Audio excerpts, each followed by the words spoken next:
Good evening students. Agri रनर्सच्या online प्लॅटफॉर्मवर तुमचे परत एकदा स्वागत आहे. आज आपण टेस्ट नंबर 6 चे ॲनालिसिस बघणार आहोत.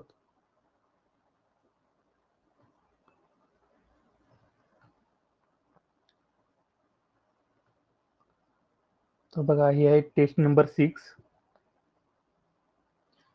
पहिल्यांदा एंटॉमॉलॉजीचे क्वेश्चन आहेत, ते त्या फॅकल्टीद्वारे कंडक्ट केले जातील. आपण पॅथॉलॉजीचे क्वेश्चन बघणार आहोत. तर बघा, क्वेश्चन नंबर 15 पासून आपण सुरुवात करणार आहोत.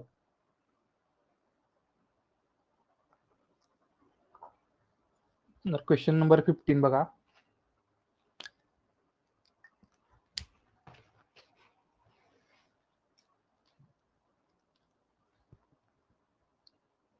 Which is repeating stage of brown rust of wheat in India. तर ब्राउन रस्ट ऑफ व्हीट ची रिपीटिंग स्टेज विचारलेली आहे. तर युरेडियल स्टेज ही रिपीटिंग स्टेज आहे. तर मॅक्स रस्टचे 2 टाईप आहेत.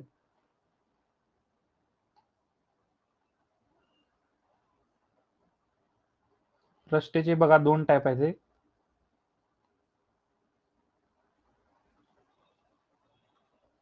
मॅक्रोसायक्लिक आणि मायक्रोसायक्लिक रस्ट असते.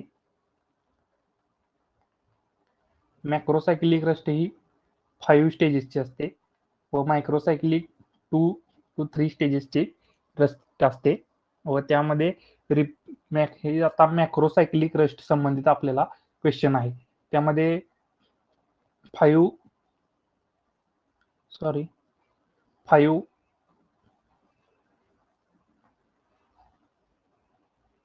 5 स्पोर्स असतात त्यामध्ये मॅक्रोसायक्लिक रस्ट मध्ये. पहिल्यांदा असतो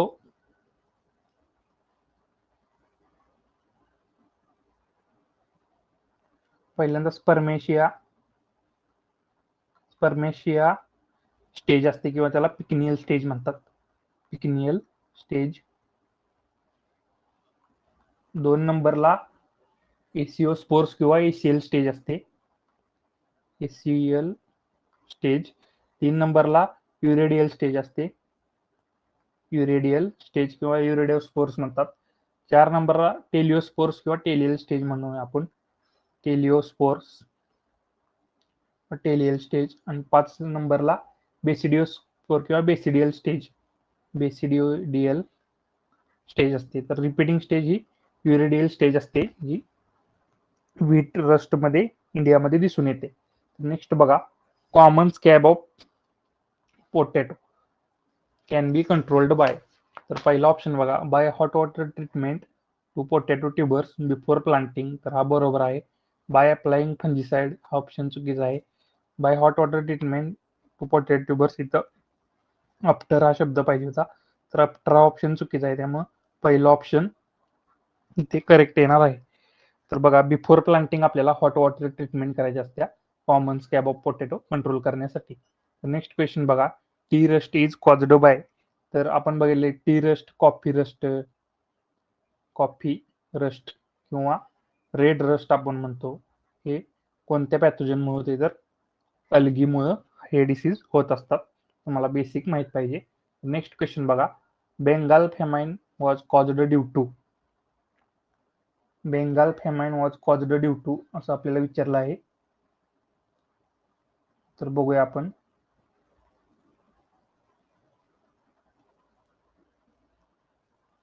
तर बेंगाल फेमाइन बघा, हेल्मिंथोस्पोरियम ओरायझी या फंगसमुळे झालेली आहे. तर हेल्मिंथोस्पोरियम ओरायझी मुळे कोणता डिसीज होते? तर ब्राऊन स्पॉट. बेंगाल फेमाइन ही 1943 ला झाली होती. ब्राऊन स्पॉट डिसीज होते. ब्राऊन स्पॉट डिसीज मुळे त्यामध्ये काय झालं बेंगालमध्ये, की राईसचं यील्ड खूप लो झालं, त्यामुळे भूकबळीने अनेक लोकांचा मृत्यू झाला. त्याला बेंगाल फेमाइन असे म्हटले जाते. पायरिक्युलर या ओरायझीमुळे कोणता डिसीज होतोय? तर ब्लास्ट ऑफ राईस हा डिसीज होतोय. पक्सिनिया ग्रॅमिनिस्टिक काय हे ब्लॅक किंवा स्टेम रस्ट ऑफ व्हीट हा डिसीज होते पक्सिनिया ग्रामिनिस्मा. झॅन्थोमोनास ओरायझी या बॅक्टेरियामुळे बॅक्टेरियल लिप ब्लाइट हा डिसीज होते. तर बेंगाल फामाईन आपल्याला इथे विचारलेला आहे. तर बेंगाल फामाईन हे कशामुळे होते बघा, तर हेल्मिंथोस्पोरियम ओरायझीमुळे ही घटना घडली होती 1943 साली. तर हे बेसिक लक्षात ठेवा.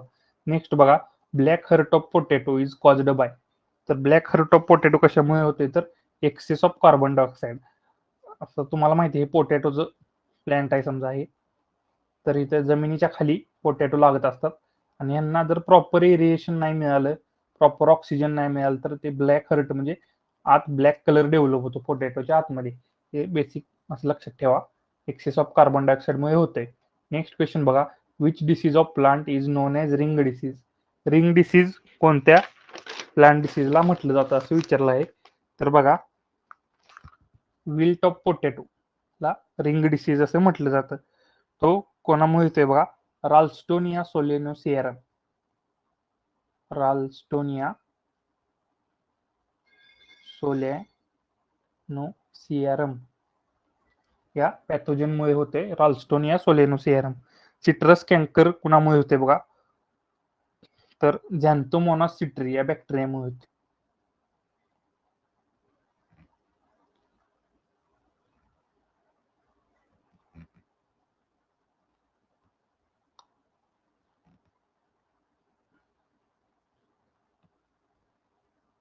तर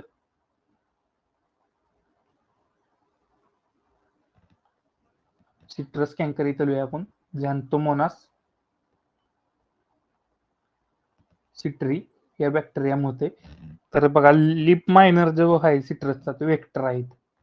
लिप मायनर हा सिट्रस कॅन्करचा वेक्टर म्हणून नाही करतोय. ब्लॅक ऑर्म ऑफ कॉटन कोणामुळे होते बघा, तर माल्वेसियारस बॅक्टेरिया त्यामुळे होते. माल्वेसियारस किंवा सियारम या बॅक्टेरियामुळे होते. तर ऍपल स्कॅब कुणामुळे होते बघा, तर व्हेंचुरिया इनइक्वेलिस या फंगसमुळे होते. व्हेंचुरिया इनइक्वेलिस या फंगसमुळे ऍपल स्कॅब हा डिसीज होत असतो. नेक्स्ट क्वेश्चन बघूया आपण. आपल्याला म्हणजे ह्या क्वेश्चन मध्ये विचारलेलं होतं रिंग डिसीज कोणाला म्हणतात, तर विल्ट ऑफ पोटॅटोलाच रिंग डिसीज म्हणतात. नेक्स्ट क्वेश्चन बघा, which one of the following is single cell fungus. Single cell fungus कोण आहे असं विचारले, तर ईस्ट हे सिंगल सेल फंगस आहे. बाकी हे ऍस्परजिलस वगैरे मल्टीसेल्युलर आहे, पेनिसिलिन, ऍस्परजिलस. तर नेक्स्ट क्वेश्चन बघा, which of the following nutrient shows deficiency on older leaves and without dead spot and yellow vein chlorosis on leaves. तर बघा, आयर्न जे आहे Fe ते यंग लिव्ज वर येल्लोविंग होते. यंग लिव्ज वर येल्लोविंग डिफिशियन्सी दिसते आपल्याला आयर्नची. कॅल्शियमची लिप टिप बर्न होते, लिप टिप बर्न होते, ती कॅल्शियमची डिफिशियन्सी असते.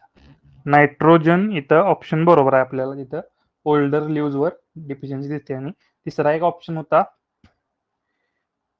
पोटॅशियम, दुसरा तर मार्जिनल क्लोरोसिस. पोटॅशियमला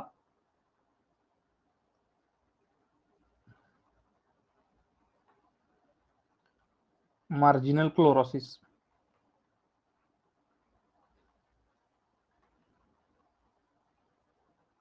आपल्याला दिसून येते. तर नेक्स्ट बघा, coal anthracite are example of. तर कार्बोनिशियस रॉक्सचे कोल अँथ्रासिस अँथ्रासाइट हे एक्झाम्पल आहेत. तर हे सर्व सेडिमेंटरी रॉक्स आहेत, सेडिमेंटरी रॉक्सचे एक्झाम्पल आहेत हे सर्व. तर सिलिशियस रॉकचं एक्झाम्पल काय बघा, तर डायटोमियस अर्थ, ॲटोमॅशियस अर्थ हे सिलिशियस रॉकचं एक्झाम्पल आहे. अर्जिलेशियस रॉकचं एक्झाम्पल काय बघा, तर मडस्टोन हे अर्जिलेशियस रॉकचं. पाटील अँड माळीमध्ये तुम्ही जर वाचलं असेल तर आहे बघा संपूर्ण एक्सप्लेनेशन. कॅल्केरियस रॉकचं लाईमस्टोन एक्झाम्पल आहे. कार्बोनिशियस रॉकचं कोल अँथ्रासाइट हे एक्झाम्पल आहेत. तर अजून एरेनेशियस एक प्रकार असतो, एरेनेशियस रॉक्स. तर सँडस्टोन अरेनेशियस रॉक्स आहेत, सँडस्टोन. तर बघा, मेन प्रायमरी रॉक्स सेडिमेंटेशन होऊन सेडिमेंटरी रॉक्स तयार होत असतात. तर हे असे त्याचे प्रकार आहेत. नेक्स्ट क्वेश्चन बघा, those mineral that are chief constituent of rocks are called as essential minerals. हा ऑप्शन करेक्ट आहे. ऍक्सेसरी मिनरल्स म्हणजे काय, स्मॉल क्वांटिटीज मध्ये प्रेझेंट असतात, स्मॉल क्वांटिटीज मध्ये रॉक मध्ये प्रेझेंट असतात. प्रायमरी मिनरल म्हणजे काय, original component of rock, original component of rock हे प्रायमरी मिनरल असतात. आणि अजून एक टाईप असतो सेकंडरी मिनरल. तर सेकंडरी मिनरल म्हणजे काय, formed due to change in primary rock, change in primary mineral किंवा प्रायमरी रॉक मध्ये चेंज होऊन हे सेकंडरी मिनरल तयार झालेले असतात, असं लक्षात ठेवा. बेसिक आहे. तर चिप कॉन्स्टिट्यूट म्हणले की इसेन्शियल रॉक हा ऑप्शन इथे बरोबर येणार आहे. तर नेक्स्ट क्वेश्चन बघा, which group is required for chlorophyll synthesis. तर क्लोरोफिल सिंथेसिस साठी कोणता ग्रुप लागणार आहे खालीलपैकी. तर तुम्हाला माहिती आहे मॅग्नेशियम हे क्लोरोफिलचा इंटिग्रेटेड पार्ट आहे. क्लोरोफिल जर स्ट्रक्चर बघितलं, काइट स्ट्रक्चर ऑफ क्लोरोफिल, तर इथं असं मॅग्नेशियम हे सेंट्रल असतं, काइट लाईक स्ट्रक्चर असं क्लोरोफिलचं असतंय. मॅग्नेशियम हा इंटिग्रेटेड पार्ट आहे, त्यामुळे पहिला ऑप्शन हा बरोबर येणार आहे. Fe आणि Mg इथं करेक्ट आन्सर आहे. तर नेक्स्ट क्वेश्चन बघा, in soil formation process decomposition reaches at final stage, only most resistant mineral survive at this stage. तर याचं डिस्कशन आधीच्या टेस्टमध्ये आपण बघितलं आहे, तरी पण बघूया. इनिशियल स्टेजेसला काय होते, पॅरेंट मटेरियल इथं असते. इनिशियल स्टेजेसला पॅरेंट मटेरियल.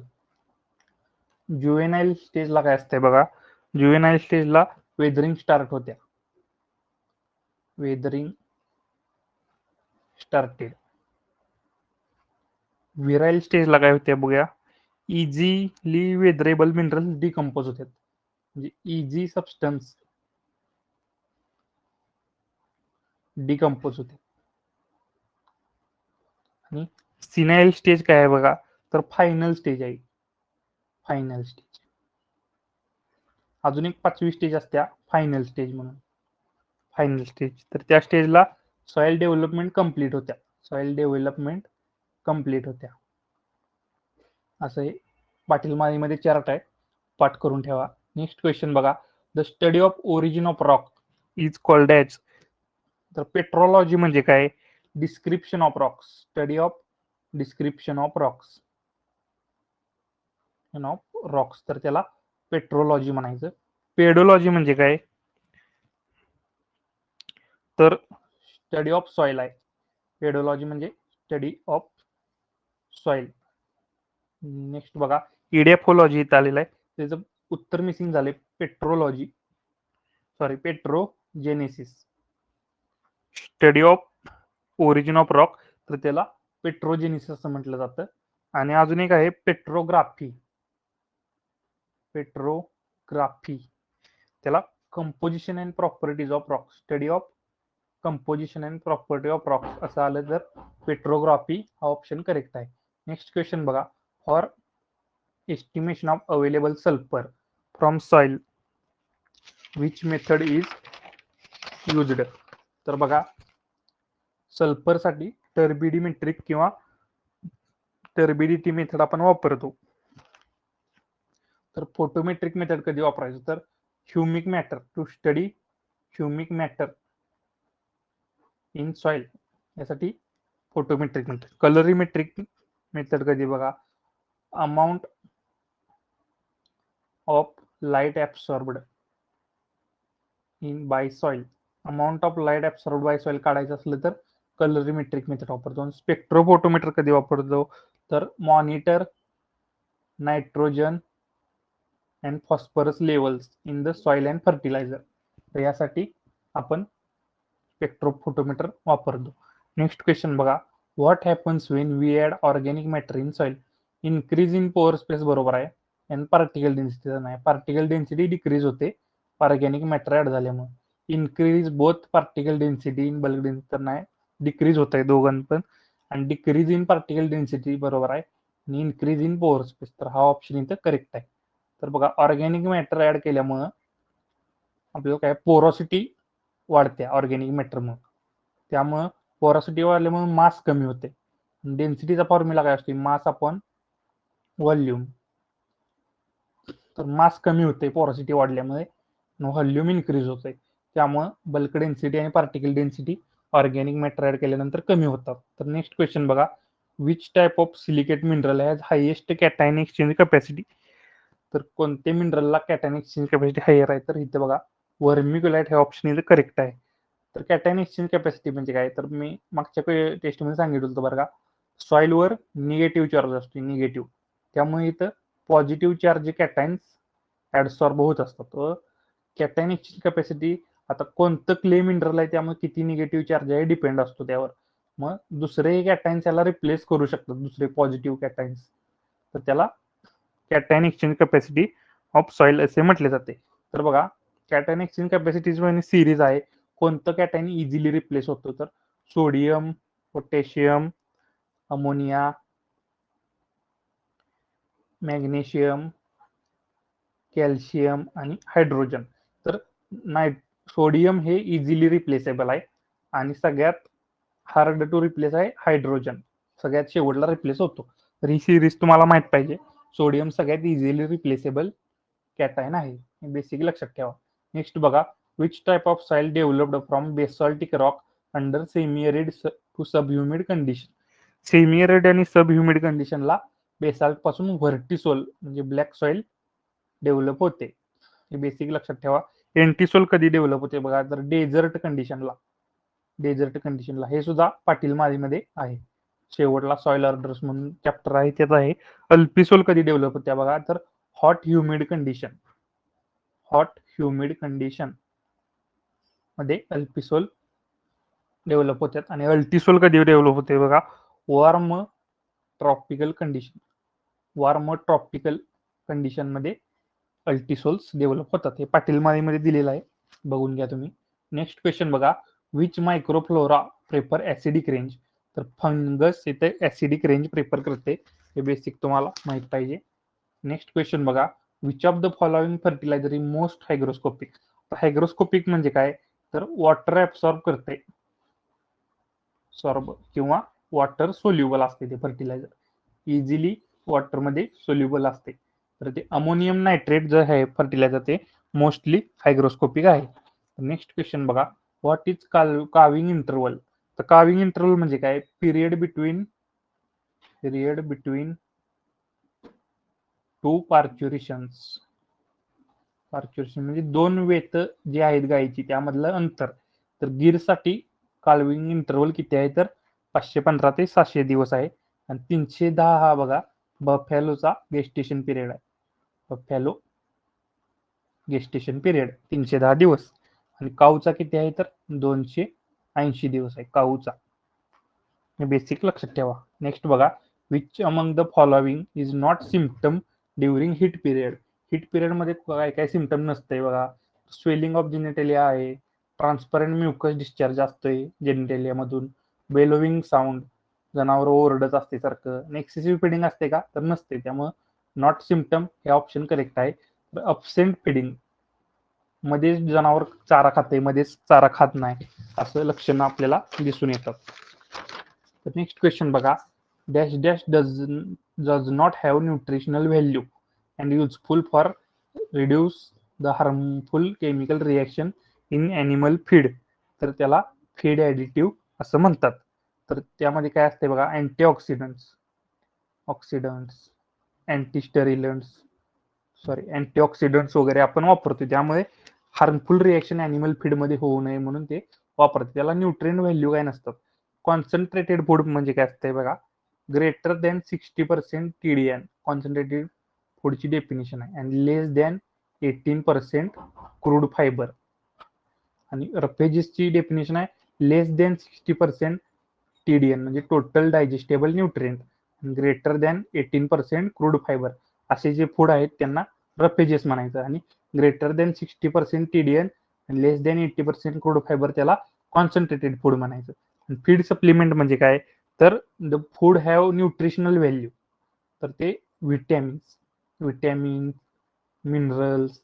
तर इथे जर आपल्याला विचारलं असतं the food have nutritional value useful for feeding, तर त्या फीड सप्लिमेंट ऑप्शन करेक्ट आला असता. तर इथं आपल्याला विचारले डझंट हॅव न्यूट्रिशनल व्हॅल्यू, तर ते फीड ॲडिटिव्ह फक्त हार्मफुल रिएक्शन होऊ नये म्हणून वापरतो आपण. नेक्स्ट क्वेश्चन बघा, lethargic boule is peculiar characteristic of, तर रेड सिंधी जी कॅटल आहे. लेथार्जिक म्हणजे काय हो, तर लेझिनेस, आळशी बैल हा रेड सिंधी ब्रीडचा कॅरेक्टरिस्टिक आहे. गिरचं कॅरेक्टरिस्टिक तुम्हाला माहिती आहे, हाफ मून शेपड त्यांचं हॉर्न्स असतं, हॉर्न हाफ मून शेपड असतं, हॉर्न्स. नेक्स्ट क्वेश्चन बघा, the number of calving pen is required dash dash percent of total breedable female, तर 10% of total breedable female number of calving pen आपल्याला लागतात. Calving pen म्हणजे तो area असं दिसतं calving वेण्यासाठी, तो एरिया रिझर्व मध्ये केलेला असतो. तर बघा, नंबर ऑफ बुल्स पर काऊ म्हणजे किती काऊ मागं किती बुल लागतात, तर 10:1 रेशो आहे. 10 काऊ असतील तर एक बुल ब्रिडिंगसाठी वापरला जातो, असं हे इक्वेशन आहे, लक्षात ठेवा तुम्ही. नेक्स्ट क्वेश्चन बघा, dash dash is disease of ruminants in which rumen and reticulum is over distended with gases of fermentation. तर स्टमकचे हे पार्ट आहेत रुमेन आणि रेटिक्युलम, तर ते गॅसेसनं भरले जातात असे विचारले, तर ते कुठल्या तर ब्लोट डिसीज मध्ये भरले जातात. आता ब्रुसेलॉसिस बघा कशामुळे होतोय, तर ब्रुसेला ॲबॉर्टस यामध्ये लहान कालवडींना होतो आणि त्या यंग एज मध्ये त्यांचं ॲबॉर्शन होतं, प्रेग्नेंट झाल्यानंतर ॲबॉर्शन होतं, असा हा रोग आहे ब्रुसेला ॲबॉर्टिस. म्हणजे त्यांचं ॲबॉर्शन होणार लहान, लेस दॅन 6 मंथ एजला त्या रोगाची लागण होते, पण प्रेग्नेंट झाल्यानंतर त्या कालवडींचं ॲबॉर्शन होतं, तर त्याला ब्रुसेलॉसिस असा रोग म्हटला जातो. रेंडर पेस्ट बघा, तर रेंडर पेस्ट व्हायरस हा होतो, त्यामध्ये डायरिया फिवर असं लक्षणं दिसून येतात. तर आपल्याला जे विचारले गॅसनं स्टमक फुल झालेलं असतं, तर त्याला कोणता रोग आहे, तर ब्लोट हा रोग आहे. नेक्स्ट क्वेश्चन बघा, तर क्वेश्चन प्रिंट व्हायचा राहिलाय, which among the following is largest phase of इस्ट्रस cycle. Largest phase of इस्ट्रस cycle, तर कोणती फेज आहे बघा, डायइस्ट्रम, तर ती 14 दिवसाची असत्या, यावर आधीच आपलं डिस्कशन झालेलं आहे. प्रोइस्ट्रम 2 दिवसाची असत्या, इस्ट्रम 1 दिवसाची असत्या आणि मेटा इस्ट्रम 4 दिवसाची असत्या. तर सिक्वेन्स कसा आहे बघा, प्रोइस्ट्रम, इस्ट्रम, मेटा इस्ट्रम आणि डायइस्ट्रम. तर इस्ट्रम पिरियड मध्ये मेटिंग होते, एवढं लक्षात ठेवा, आणि मेटा इस्ट्रम मध्ये एम्ब्रिओ इम्प्लांट होते, एम्ब्रिओ इम्प्लांटेशन मेटा इस्ट्रम मध्ये होते, हे बेसिक तुम्ही लक्षात ठेवा. नेक्स्ट क्वेश्चन बघा, matured castrated male of goat is called as, तर त्याला टीजर असं म्हटलं जाते. बक म्हणजे काय, तर मेल ऑफ गोट ज्याला कॅस्ट्रेटेड केलेलं नाही, तो ब्रीडिंगसाठी वापरला जातो, मेल ऑफ गोट ज्याला बक म्हणायचं. स्पेड म्हणजे काय, स्टरिलाइज्ड स्टरिलाइज्ड फिमेल, तर त्याला स्पेड असं म्हटलं जातं. वेदर म्हणजे काय, कॅस्ट्रेटेड कॅस्ट्रेटेड मेल शिप, तर त्याला वेदर असं म्हटलं जातं. तर हे तुम्हाला टर्मिनॉलॉजीज माहित पाहिजेत. नेक्स्ट क्वेश्चन बघा, which test is used to check suitability of milk for processing. तर क्लॉट ऑन बॉइलिंग टेस्ट तुम्हाला सांगितलं होतं बघा आधीच्या टेस्टमध्ये, असं टेस्ट ट्यूब मध्ये मिल्क घेऊन ते बॉईल केलं जातं, जर त्याचं क्लॉटिंग झालं तर ते प्रोसेसिंगसाठी युजफुल नाही असं म्हटलं जातं. क्लॉट जर झालं तर नो युजफुल असं म्हटलं जातं. तर बेरियम क्लोराईड टेस्ट कशासाठी बघा, तर प्रेझेन्स ऑफ सल्फेट मिल्कमध्ये प्रेझेंट आहे का, त्यासाठी ती वापरलं जातं. तर आणि अल्कलाइन फॉस्फेट कशासाठी बघा, तर प्रॉपर पॉस्चरायझेशन झाले का, पॉस्चरायझेशन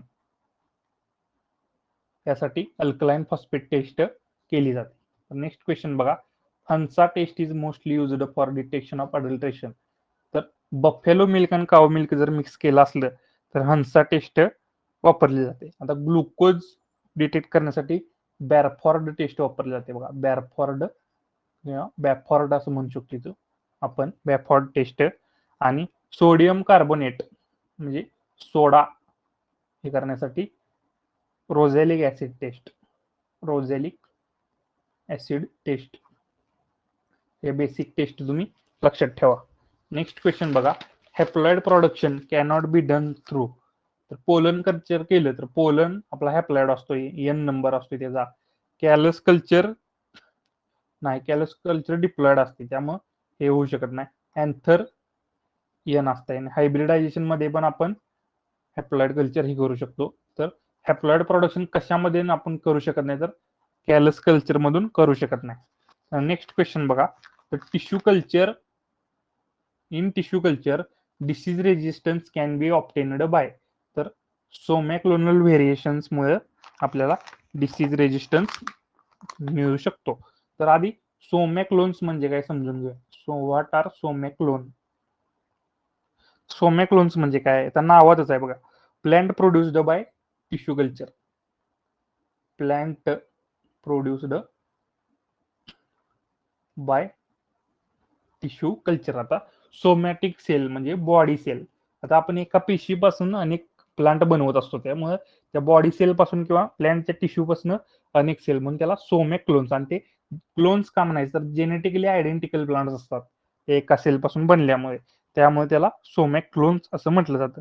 मग सोमॅक क्लोनल्स म्हणजे काय, सोमॅक क्लोनल व्हेरिएशन म्हणजे काय, तर variation in plants, variation in plants produced by tissue culture. Tissue culture मधले जे प्लांट्स प्रोड्यूस झालेत त्यामध्ये जे व्हेरियन्स येतात, व्हेरिएशन्स, तर त्याला सोमॅक्लोनल व्हेरिएशन म्हणतात. ते एन्व्हायरमेंटल फॅक्टरमुळे येत असतात आणि त्यामुळे आपल्याला डिसीज रेजिस्टन्स हे दिसून येतो त्यामध्ये. आता लिप कल्चर हा टिश्यू कल्चरचा प्रकार आहे. सोमॅटिक हायब्रिडायझेशन म्हणजे काय हो, तर प्रोटोप्लास्ट फ्युजन ही कन्सेप्ट आपण ऐकला. प्रोटोप्लास्ट म्हणजे दोन सेल आपण फ्यूज करायच्या, प्रोटोप्लास्ट फ्युजन. तर त्याला सोमॅटिक हायब्रिडायझेशन, ते टिश्यू कल्चर पेक्षा वेगळं आहे, त्याला सोमॅटिक हायब्रिडायझेशन असं म्हटलं जातं. टिश्यू कल्चर मध्ये आपण एका सेल पासून आणि प्लांट बनवतो. सोमॅटिक हायब्रिडायझेशन मध्ये आधी दोन सेल आपण फ्यूज करतो इलेक्ट्रिक करंट वगैरे वापरून, त्याला इलेक्ट्रोफ्युजन. इथं पुढं क्वेश्चन आलाय बघा. Plant protoplast fusion can be अचिव्ड with peg. तर बघा, पेग म्हणजे पॉलीइथिलीन ग्लायकॉल, याचा लॉंग फॉर्म आहे. तर आपण काय करतो इथं, पॉलिथिलीन ग्लायकॉल ह्या केमिकल मध्ये दोन प्लांटचं प्रोटोप्लास्ट म्हणजे काय, सायटोप्लाझ्म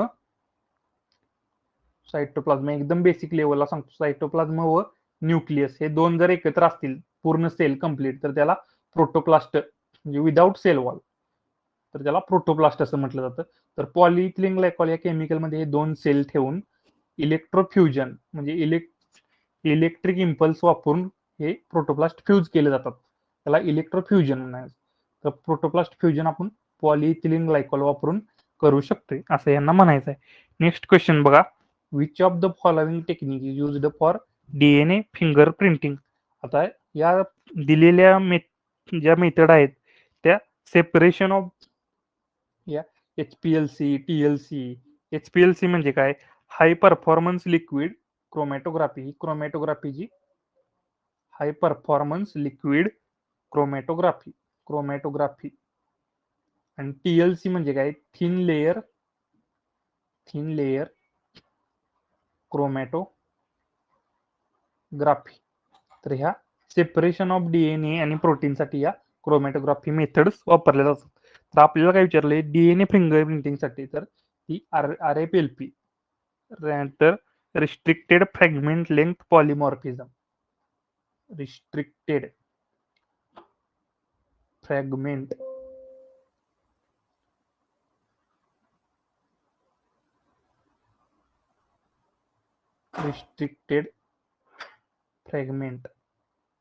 लेंथ पॉलिमॉर्फिझम. तर ही मेथड आपण डीएनए फिंगरप्रिंटसाठी वापरली जातो. व HPLC जी हाय परफॉर्मन्स लिक्विड क्रोमॅटोग्राफी आहे आणि TLC थिन लेअर क्रोमॅटोग्राफी ती सेपरेशन ऑफ डीएनए साठी वापरतो आपण. तर एलिसा ही टेस्ट बघा इथे दिलेला आहे, एलिसा टेस्ट. तर enzyme linked immunosorbent assay, तर to detect antibiotics, detect antibiotics यासाठी ही मेथड वापरली जाते.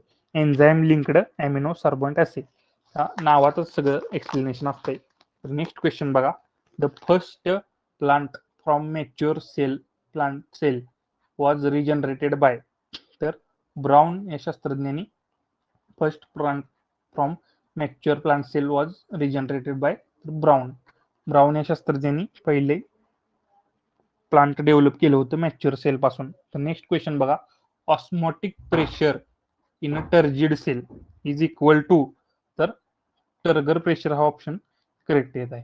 तर बघा इक्वेशन आपला असं आहे, DPD is equal to OP minus TP. DPD म्हणजे काय आहे, डिफ्युजन प्रेशर डिफिसिट. तर डीपीडी डिफ्युजन प्रेशर डिफिसिट म्हणजे काय असते बघा, प्रेशर डिफरन्स बिटवीन वॉटर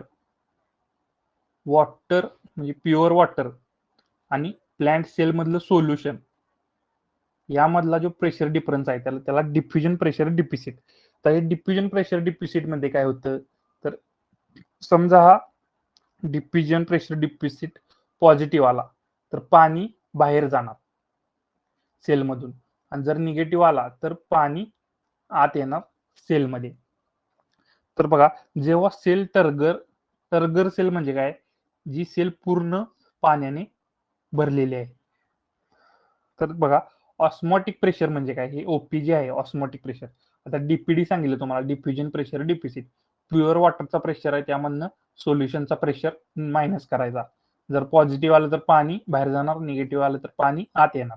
आता ऑस्मोटिक प्रेशर म्हणजे काय, ह्या सेलमध्ये टर्गर सेल आहे समजा पूर्ण पाण्याने भरलेले आहे, तर हे जे आतलं सोल्युशन आहे तर ह्या सोल्युशनचा जो प्रेशर आहे त्याला ऑस्मोटिक प्रेशर म्हणायचं.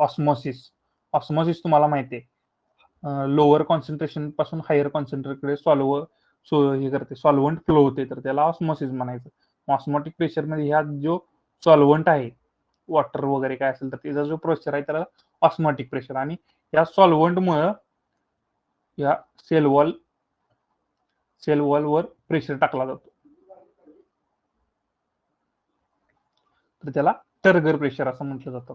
तर osmotic pressure in turgid cell, आता ही पूर्ण टर्जिड सेल असते तर ऑस्मोटिक प्रेशर आणि टर्गर प्रेशर ही इक्वल होतात. पूर्ण सेल पाण्याने भरलेला आहे, ते ऑस्मोटिक प्रेशर आहे त्या पाण्याचा, आणि ती पाणी बाहेर प्रेशर टाकते. त्यामुळे जेवढा त्या पाण्याचा प्रेशर आहे तेवढाच प्रेशर ते पाणी बाहेर टाकणार आहे. त्यामुळे ओपी इक्वल टू टीपी होणार आहे. आणि तीच जर फ्लासिड सेल घेतली, म्हणजे अशी सेल आहे बघा पूर्ण पाणी त्यातलं लॉस झालेला आहे, तर पाणी नसल्यामुळे ऑस्मोटिक प्रेशर, आता सॉल्व्हंटच नाही त्यामुळे ऑस्मोटिक प्रेशर 0 येणार आहे. त्यामुळे काय होते बघा, DPD equal to minus TP flaccid cell, म्हणजे बघा पाणी आत येणार आहे कारण पाणी शिल्लक नाही. या इक्वेशन वरून सर्व सुटतं आपल्याला, तर असं बेसिक लक्षात ठेवा. नेक्स्ट क्वेश्चन बघा, transpiration ratio is highest in, तर C3 प्लांट्स मध्ये ट्रान्सपिरेशन रेशिओ हायएस्ट असतो. तर ट्रान्सपिरेशन रेशिओ म्हणजे काय समजून घ्या, मास ऑफ वॉटर ट्रान्सपायर्ड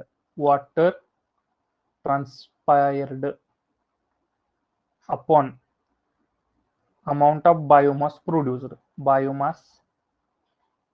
प्रोड्युस्ड. आता C3 प्लांट मध्ये रेशो किती असतोय बघा, 600 असतो, 600 ट्रान्सपिरेशन रेशो, म्हणजे मास ऑफ वॉटर ट्रान्सपायर्ड खूप जास्त असते C3 प्लांट्स मध्ये.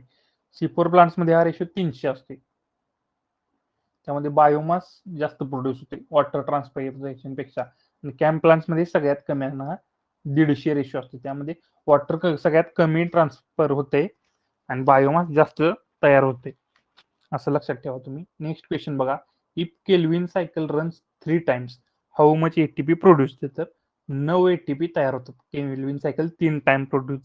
आता बघा बेसिक इक्वेशन आहे, 6 केल्विन सायकल जर झाल्या, 6 केल्विन सायकल, तर एक ग्लुकोज तयार होते, एक ग्लुकोज. व हे तयार होण्यासाठी काय लागते, 6 केल्विन सायकल मधले 18 एटीपी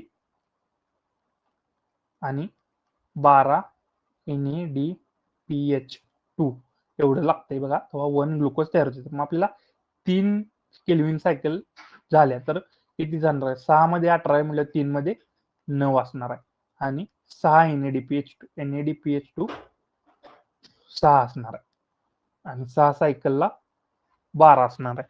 असं बेसिक लक्षात ठेवा. नेक्स्ट क्वेश्चन बघा, the idea that O2 comes from water and not from CO2. इथं फोटोसिंथेसिसशी रिलेटेड हा क्वेश्चन आहे. तर कोणी दिलेले आहे, तर हिल, रुबेन अँड कामेन या 3 शास्त्रज्ञांनी मिळून, हिल, रुबेन अँड कामेन यांनी दिलेलं आहे की O2 जो येतोय आपल्याला फोटोसिंथेसिस नंतर, ते CO2 पासून नाही येत, तर वॉटर पासून, कारण फोटोलायसिस होते वॉटरचं, फोटोलायसिस त्यामधून हा O2 जनरेट होते. तर अर्नॉन यांनी काय सांगितले बघा, अर्नॉन यांनी एक्स्ट्रॅक्शन ऑफ क्लोरोफिल एक्स्ट्रॅक्ट केलं अर्नॉन यांनी. कार्ल व्हॅन नील यांनी काय केलं, फोटोसिंथेसिस ही लाईट रिएक्शन आहे असं सांगितलं त्यांनी. लाईट रिएक्शन म्हणजे लाईट डिपेंडंट रिएक्शन आहे फोटोसिंथेसिस, ही त्यांनी सांगितलंय बघा. नेक्स्ट क्वेश्चन बघा, which of the following amino acids accumulate in cell of water stressed plants. तर आपल्याला आधी पण डिस्कशन झालंय की प्रोलिन हे अक्युमुलेट होते. नेक्स्ट बघा, the air pollution of act हा कधी पास झालता, तर 1981 ला पास झालता. नेक्स्ट क्वेश्चन बघा, in which of the following ecosystem inverted pyramid of biomass. तर इन्व्हर्टेड पिरामिड म्हणजे कसा, असा इन्व्हर्टेड पिरामिड, तर पॉन्ड किंवा ॲक्वॅटिक सिस्टीम मध्ये इन्व्हर्टेड पिरामिड ऑफ बायोमास असतो, आधीच्या ह्याला डिस्कशन झालेलं आहे. आणि बेसिक म्हणजे तर एनर्जीचा पिरामिड हा ऑलवेज अपराईट असतो, एनर्जी, हे बेसिक तुम्ही लक्षात ठेवा. नेक्स्ट क्वेश्चन बघा, in polymeric gene action phenotypic ratio F2 कसा असतो, तर पॉलिमेरिक मध्ये 9-6-1 असा असतो. 9-3-4 कधी असते, supplementary gene action, supplementary gene interaction. कॉम्प्लिमेंटरीला 9-7 असते, complementary gene interaction, complementary gene interaction. 12-3-1 कधी असते बघा, epistatic gene interaction, epistatic gene interaction. आणि 3-1 कवा असते, ते मोनोहायब्रिड क्रॉसला असते, मोनोहायब्रिड क्रॉस, फॉर 1 कॅरेक्टर साठी जो क्रॉस असते मोनोहायब्रिड क्रॉस, तर त्याला 3:1 हा रेशो असते. नेक्स्ट क्वेश्चन बघा, substitution of purine by pyrimidine or vice versa is called as, तर ट्रान्सव्हर्शन. तर जीन म्युटेशन मधले सब टाइप्स आहेत. प्युरिनला जर पायरिमिडिननं रिप्लेस केलं किंवा पायरिमिडिनला प्युरिननं रिप्लेस केलं तर त्याला ट्रान्सव्हर्शन असं म्हणतात. जीन म्युटेशन वाचताना तुम्हाला लक्षात येईल. तर ट्रान्झिशन म्हणजे काय आहे बघा, तर प्युरिनला जर प्युरिननं रिप्लेस केलं, प्युरिन बाय प्युरिन, किंवा पायरिमिडिनला पायरिमिडिननं रिप्लेस केलं, तर त्याला ट्रान्झिशन असं म्हणतात. लिथल म्युटेशन म्हणजे काय, ते डेथ कॉज करते ते म्युटेशन, तर त्याला लिथल म्युटेशन असं म्हणतात. तर बघा, ट्रान्सव्हर्जन विचारले, त्याला प्युरिनला पायरिमिडिन रिप्लेस करतोय किंवा पायरिमिडिनला प्युरिन रिप्लेस करतोय. आता प्युरिन पायरिमिडिन म्हणजे काय, तर प्युरिन मध्ये येते ऍडेनिन आणि ग्वानिन, आणि पायरिमिडिन मध्ये येते सायटोसिल आणि थायमिन. हे एजीसीटी जे डीएनए मध्ये प्रेझेंट असतात त्यांना प्युरिन आणि पायरिमिडिन असं म्हटलं जातं. तर म्युटॉन म्हणजे काय असते बघा, तर असा हा डीएनए आहे समजा, तर डीएनएच असं पार्ट आपण केलं 2-3, तर हा पहिला पार्ट एक असतो म्युटॉन, हा असतो सिस्ट्रॉन, हा असतो रिकॉन. असं तुम्ही वाचलं असेल 12वीला बघा, म्युटॉन,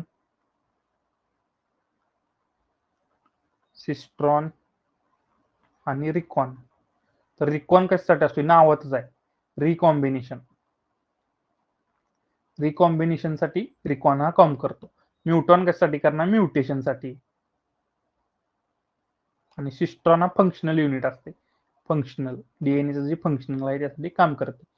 तर म्युटॉन हा म्युटेशन साठी काम करतो. तर नेक्स्ट क्वेश्चन बघा, development of embryo from synergids किंवा अँटीपोडल सेल्स, तर त्याला अपोगॅमी असं म्हटलं जातात. हे सर्व अपोमिक्सिसचे टाइप्स आहेत. पार्थेनोजेनेसिस म्हणजे काय? Development from egg, development from एक सेल जर झालं, डेव्हलपमेंट ऑफ एम्ब्रिओ फ्रॉम एक सेल विदाउट फर्टिलायझेशन, तर त्याला पार्थेनोजेनेसिस म्हणायचं. अँड्रोजेनेसिस काय आहे, तर male is a source genetic material, तर त्याला अँड्रोजेनेसिस म्हणायचं. त्याला पार्थेनोजेनेसिस मध्ये काही संबंध नाही.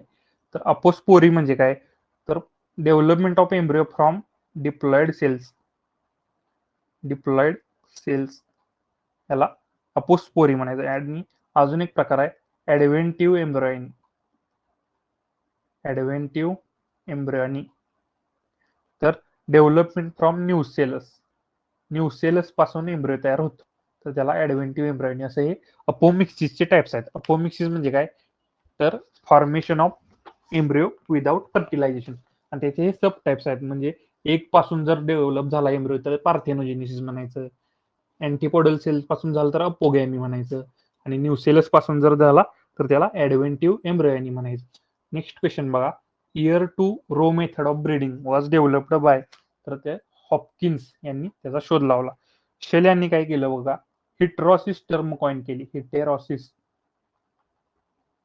हल यांनी काय केलं बघा, रिकरंट सिलेक्शन टर्म कॉइन केली, रिकरंट सिलेक्शन, हे बेसिक लक्षात ठेवा. नेक्स्ट क्वेश्चन बघा, ability of plants to maintain favourable internal water balance under moisture stress, तर त्याला काय म्हणायचं असं विचारलेलं आहे.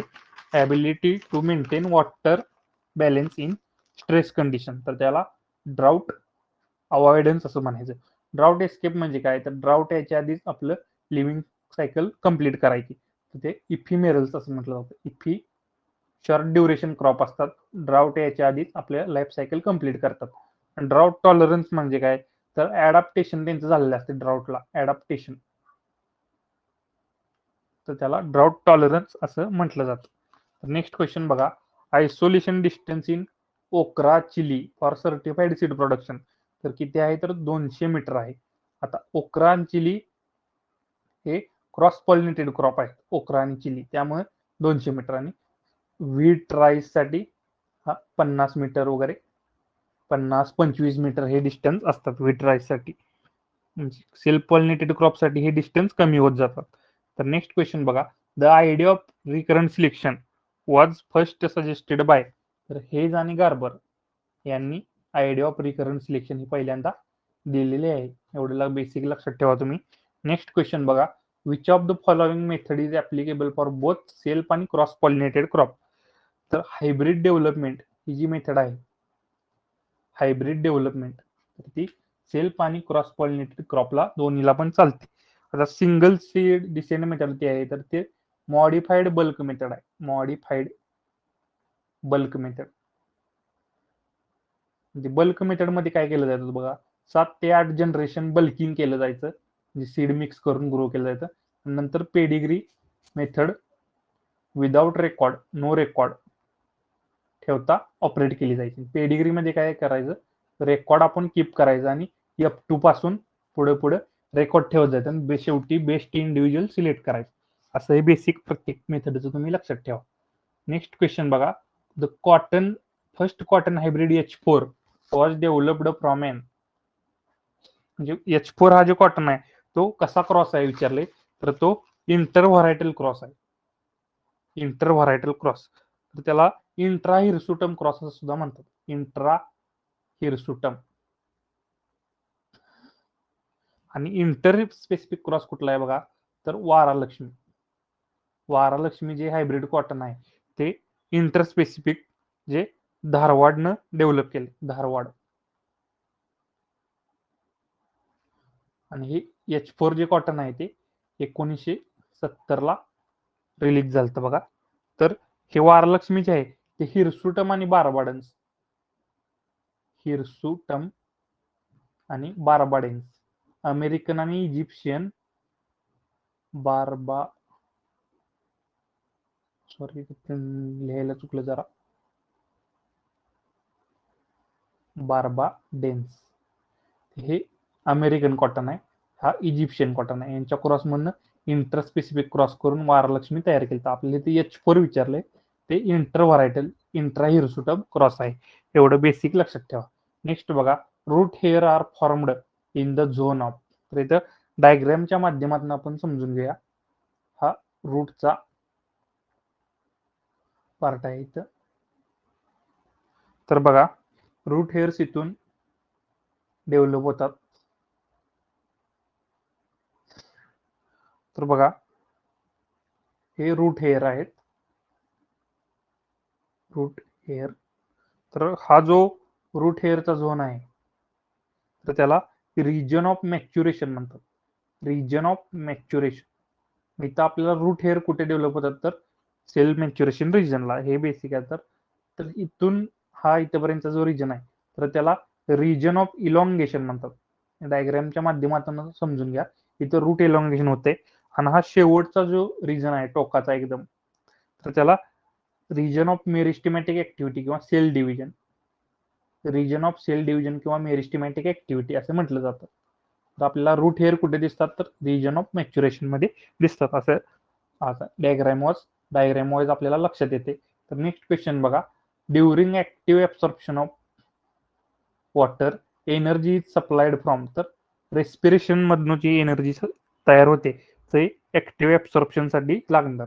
तर ऍब्सॉर्प्शनचे दोन प्रकार आहेत, ऍक्टिव्ह आणि पॅसिव्ह ऍब्सॉर्प्शन ऑफ वॉटर. तर पॅसिव्ह मध्ये काय, ट्रान्सपिरेशन पूल आहे, जो ट्रान्सपिरेशन मुळे जो प्रेशर तयार होते, तर त्या प्रेशर किंवा पूलची जी एनर्जी आहे ती यूज करून पॅसिव्ह ऍब्सॉर्प्शन असते. त्यामध्ये एनर्जीचा लॉस काही होत नाही. ट्रान्सपिरेशन मध्ये पूल तयार होते, म्हणजे ओढ लागत्या, त्यामधून आपोआप वॉटर वर जातात. आणि ऍक्टिव्ह मध्ये ऑस्मॉसिस ऑस्मॉसिस वगैरे या किंवा रेस्पिरेशनची एनर्जी वापरून ऍक्टिव्ह ऍब्सॉर्प्शन आपल्याला दिसून येतं. तर नेक्स्ट क्वेश्चन बघा, the recommended ratio of male to female row in hybrid bajra production. तर ती 2:4 असा रेशिओ आहे ती. तर 2 मेल लाईन्स आणि 4 फिमेल लाईन्स, 2 मेल लाईन्स आणि 4 फिमेल लाईन्स अशा ग्रो करायचे असतात बाजराच्या हायब्रिड सीड प्रोडक्शनला, असं त्यांना म्हणायचं आहे. नेक्स्ट क्वेश्चन बघा, headquarter of union of protection new plant varieties UPOV बद्दल डिस्कशन झालेलं आहे आपलं. त्याचं हेडक्वार्टर स्वित्झर्लंडला आहे. नेक्स्ट बघा, seed coat is derived from. Seed coat ही टेक्स्टापासून डिराइव्ड झालेला असतो. तर नेक्स्ट क्वेश्चन बघूया आपण, cloud cover is determined by which instrument. तर ऑक्टा स्केल पासून आपण क्लाउड कव्हर डिटरमाइन करतो. एनिमोमीटर कशासाठी वापरतात, तर विंड स्पीड साठी एनिमोमीटर वापरतात. पॅन इव्हॅपोरीमीटर इव्हॅपोरेशन मेजर करण्यासाठी पॅन इव्हॅपोरीमीटर आपण वापरतो. नेक्स्ट क्वेश्चन बघा, initial seed of improved variety is called as. तर त्याला न्यूक्लियस सीड असे म्हटले जातात. सिक्वेन्स बघूया कसा आहे, न्यूक्लियस सीड पहिल्यांदा असते, नंतर ब्रीडर, नंतर फाउंडेशन, नंतर सर्टिफाईड, नंतर रजिस्टर्ड आणि शेवटला ट्रुथफुल सीड असते. तर बघा, न्यूक्लियस सीडला नो टॅग नसतो, ब्रीडर सीडला गोल्डन येल्लो असतो, फाउंडेशनला व्हाईट टॅग असतो. हे टॅग साईज पण तुम्ही पाठ करा. सर्टिफाईडला अझ्युर ब्ल्यू असतो, रजिस्टरला पर्पल असतो आणि ट्रुथफुलला ओपल ग्रीन असं सीड टॅगचं कलर असतात. बघा, बेसिक तुम्ही लक्षात ठेवा. नेक्स्ट बघा, Prabhavati is a mutant variety of. तर प्रभावती कशाची म्युटंट व्हरायटी आहे, तर ती राईसची म्युटंट व्हरायटी आहे. हे बेसिक लक्षात ठेवा. नेक्स्ट क्वेश्चन बघा, cross pollination is promoted by. तर डायक्लायनी, मोनोइशी, डायकोगॅमी. तर ऑल ऑफ द अबोव्ह इथं ऑप्शन करेक्ट आहे. तर 5व्या टेस्टमध्ये याचं डिस्कशन आपलं झालेलं आहे. तर यादी बघूया, डायक्लॅनी म्हणजे काय, तर either staminate or pistillate flowers present असतात. स्टॅमिनेट किंवा पिस्टिलेट म्हणजे मेल किंवा फिमेल फ्लॉवर्स प्रेझेंट असणार. त्यामुळे काय होणार, क्रॉस पॉलिनेशन होणार, त्यालाच मोनोइशी किंवा डायोइशी कंडिशन म्हणतात. मोनोइशी म्हणजे काय, तर बायसेक्शुअल प्लांट असतात, त्यामध्ये दोन्ही फ्लॉवर प्रेझेंट असतात, जसं कुकुरबिट्स वगैरे म्हणता येतील आपल्याला, male and female flowers present on same plant. आणि डायोसी मध्ये काय असतं, तर ते युनिसेक्शुअल असते, जसं पपया, त्यामध्ये मेल प्लांट वेगळं असते आणि फिमेल प्लांट वेगळं असते. आणि कुकुरबिट. डायकोगॅमी म्हणजे काय, तर प्रोटेंड्री प्रोटोगायनी. प्रोटेंड्री म्हणजे अँड्रोशियम आणि गायनोशियम वेगळ्या टायमिंगला मॅच्युअर होतात. प्रोटेंड्री मेज मध्ये दिसून येते जिथं अँड्रोशियम आधी मॅच्युअर होते, आणि प्रोटोगायनी बाजरामध्ये दिसून येते जिथं गायनोशियम आधी मॅच्युअर होते. तर all of the above option correct येणार आहे. नेक्स्ट क्वेश्चन बघा, dash dash refers to the shape available for individual plants. तर क्रॉप जॉमेट्रीला shape available to individual plant म्हणतात. आणि प्लांट जॉमेट्री म्हणजे काय, तर एरिया ऑक्युपाइड बाय प्लांट असं जर डेफिनेशन आली तर त्याला प्लांट जॉमेट्री म्हणायचं. आणि क्रॉप जॉमेट्री म्हणजे काय, तर area available for individual plant. Next बघा, dash dash is mostly adopted in India. तर ऍडिटिव्ह सिरीज आपण मोस्टली अडॉप्ट करतो, कारण रिप्लेसमेंट सिरीज मध्ये सॅक्रिफाईस असते plant population, sacrifice of main क्रॉपची जी पॉप्युलेशन आहे ती आपण सॅक्रिफाईस करून हे करतो. ते इंडियामध्ये आपण सध्या पॉप्युलेशन जास्त असल्यामुळे आपण रिप्लेसमेंट सिरीज काय वापरत नाही, तर ऍडिटिव्ह सिरीज वापरतो. नेक्स्ट क्वेश्चन बघा, most commonly used herbicide in groundnut field to control both grass आणि ब्रॉडलीफ वीड. तर ते कोणता आहे, तर एट्रेजिन आहे. तर फ्लूक्लोरेलिन आहे, ते फक्त ब्रॉडलीफ वीड कंट्रोल करतं, ग्रासेसला नाही, ब्रॉडलीफ वीड. आणि अल्याक्लोर आहे ते सोयाबीन मध्ये वापरतो, ते ब्रॉडलीफ वीड व ग्रास दोन्हीला पण कंट्रोल करतं, पण सोयाबीन मध्ये वापरतो आपण. नेक्स्ट क्वेश्चन बघा, collecting and storing of water for subsequent use. तर त्याला वॉटर हार्वेस्टिंग असे म्हटलं जातं. ही ब्रॉड टर्म आहे, ब्रॉड टर्म. तर तुम्हाला रन ऑफ फार्मिंग मध्ये आणि वॉटर हार्वेस्टिंग मध्ये कन्फ्युजन झालं असेल, तर रन ऑफ फार्मिंग ही जी कन्सेप्ट आहे, तर इथं रन ऑफ फार्मिंग ही ऑप्शन इथे मिस झालाय. तर फक्त ही इरिगेशनशी रिलेटेड आहे, म्हणजे वॉटर हार्वेस्टेड एरिया जर आपण इरिगेशनसाठी वापरलं, हार्वेस्टेड वॉटर, तर त्याला रन ऑफ फार्मिंग म्हटलं जातं. आणि जर ब्रॉड यूज केला वेगवेगळ्या कामांसाठी, तर त्याला वॉटर हार्वेस्टिंग असं म्हटलं जातं. नेक्स्ट क्वेश्चन बघा, dash dash is a ratio of yield of crop to the amount of water depleted by crop in evapotranspiration. तर त्याला crop water use efficiency, the yield of crop आणि water depleted by crop हे असं आल्यामुळं crop water use efficiency हे definition मध्येच आपल्याला नावातच कळलं पाहिजे. तर इरिगेशन इफिशियन्सी म्हणजे काय बघा, तर water used for consumptive use divided by volume of water irrigated. म्हणजे किती वॉटर आपण इरिगेट केलंय आणि कन्झम्पटिव्ह यूज साठी किती वापरले याचा जो रेशो आहे, तर त्याला इरिगेशन इफिशियन्सी म्हटलं जातं. तर फील्ड वॉटर यूज इफिशियन्सी म्हणजे काय, तर crop yield upon amount of water required in field, amount of water required in field म्हणजे एखाद्या क्रॉपसाठी किती वॉटर अमाऊंट रिक्वायर लागते ते स्पेसिफिक दिलेलं असते बघा.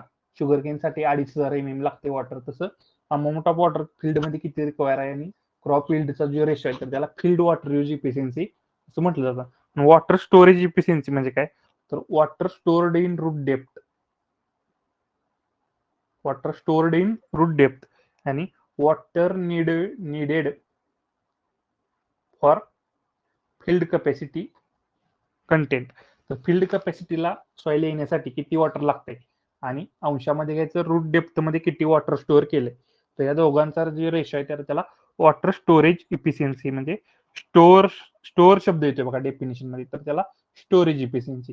आणि फील्ड वॉटर यूज इफिशियन्सी मध्ये काय येतोय, तर amount of water required in field असा शब्द येतोय बघा. आणि इरिगेशन इफिशियन्सी मध्ये व्हॉल्यूम ऑफ वॉटर इरिगेटेड असं शब्दावरून तुम्ही पाठ करा. हे नेक्स्ट क्वेश्चन बघा, type of germination in moong bean, तर मूंग बीन मध्ये इपिजियल जर्मिनेशन होते.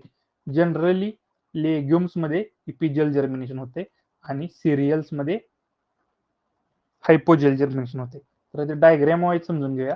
तर हे समजा जर्मिनेशन, तर कॉटिलेडॉन्स जर बाहेर आले सीडचे तर त्याला इपिजियल जर्मिनेशन म्हणायचं, इपिजियल.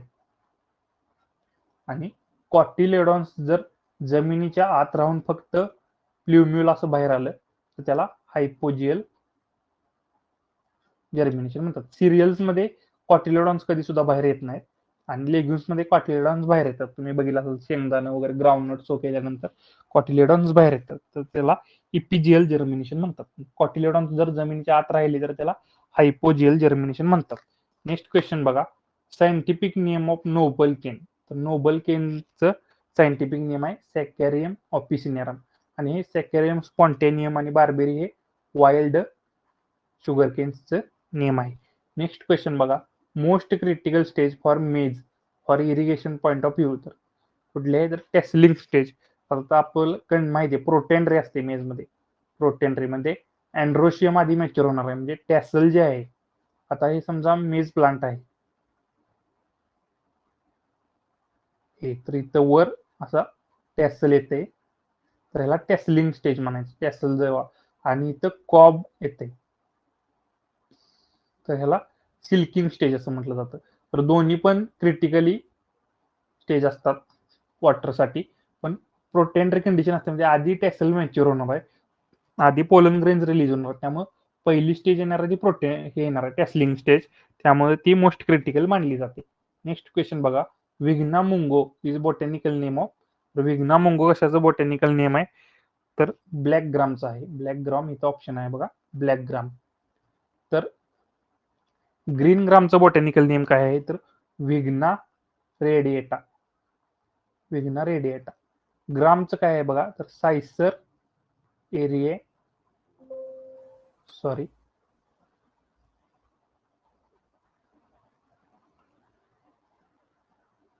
सायसर एरिएटिनम हे ग्रामचं नाव आहे. आणि रेड ग्रामचं कजॅनस काजन असं पिजन पीचं नाव आहे, कजॅनस काजन. तर आपल्याला विग्ना मुंगो विचारले तर ते ब्लॅक ग्रामचं नाव आहे.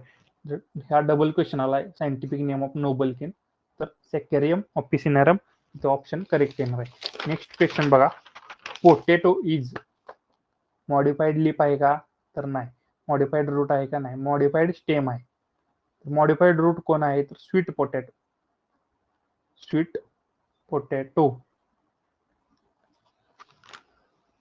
तर मॉडिफाईड रूट आहे, स्वीट पोटॅटो वगैरे त्याला म्हणतो. नेक्स्ट बघा, Kent is variety of dash dash crop. तर केंट ही कशाची व्हरायटी, फॅक्च्युअल क्वेश्चन आहे एकदम, ओटची व्हरायटी. नेक्स्ट क्वेश्चन बघा, which crop is most efficient nitrogen utiliser. तर ज्यूट क्रॉप हे मोस्ट युटिलायझर आहे, नायट्रोजनचं मोस्ट इफिशियंट युटिलायझर आहे. तर नेक्स्ट क्वेश्चन बघा, any subsidiary crop in association with main crop. तर त्याला कंपॅनियन क्रॉप असं म्हटलं जातं, कंपॅनियन क्रॉप, कंपॅनियन क्रॉप. तर त्याला सबसिडरी क्रॉप म्हणजे मायनर क्रॉप थोडक्यात, कॉम्प्लिमेंटरी इफेक्टसाठी त्याला कंपॅनियन क्रॉप असं म्हटलं जातं.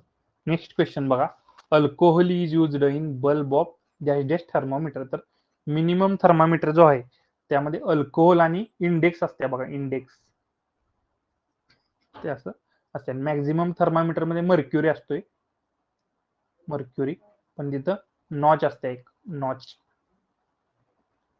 असं लक्षात ठेवा. मर्क्युरी आणि नॉच वापरले जाते.